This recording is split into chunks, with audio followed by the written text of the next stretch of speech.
Carne a la Mamma Mia. This is my simple menu for today. So, for 4 persons, we had the basic ingredients here. Did you see, guys? Half kilo of beef.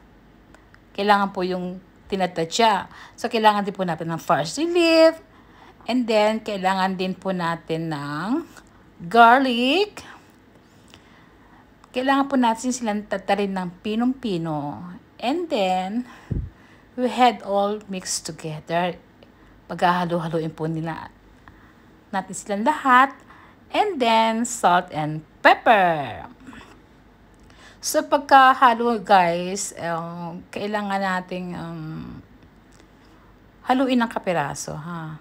Hanggang sila magkalahok-lahok na. And then, we prepare half glass of marsala. Yan, guys, sa kawali, lagyan natin ng konting olive oil. At ilagay na po natin yung ating tinatad na karne. So, alam nyo guys, itong lutong to ay piniprepare ko po sa dati yung employer na nagkaroon po siya ng sakit sa puso kasi inopera po siya sa bypass. So, hindi po siya pwedeng kumain ng karne. Ito lang po yung karne na pwede niyang kainin. So, ayan, lagyan ng marsala. At intay po natin na konti na ma-dry siya. Hope you enjoy watching and bon appetito!